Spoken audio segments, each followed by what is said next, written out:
আজকে আমরা সবাই মিলে চলে গেছিলাম হাওড়া রামরাজাতলায় পুজো দিতে। প্রতি বছরই কিন্তু আমি বা আমার শাশুড়ি কেউ না কেউ ওখানে গিয়ে পুজো দিয়ে আসি। আমি এ নিয়ে প্রায় অনেক বছরই যাচ্ছি।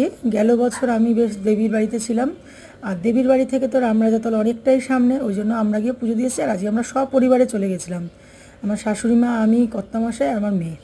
তা এই যে হচ্ছে মন্দিরে ঢুকছি। আর আজকে যাই হোক, ঠাকুরের কৃপায় দিনটা ভালোই গেছে, আর কোনো বৃষ্টি বাদলও হয়নি। প্রথমে বজরংবলীর মূর্তি ঢুকতে, তারপরে এই যে রাম ঠাকুর। আর ওই দিকের মন্দিরটা একটু বন্ধই ছিল। এখান থেকে আমরা পুজোর ডালা কিনে নিয়েছিলাম, পদ্ম ফুল আর ধূপকাঠি, মোমবাতি, সিঁদুর। এই যে দেখো, এখানে রাম ঠাকুরটা কিন্তু দেখতে একটু অন্যরকম। আর আমরা এখানে পুজো দিচ্ছিলাম, সেই ভিডিওটাও করে নিয়েছি। দেখো রাম ঠাকুরের মুখটা কি সুন্দর।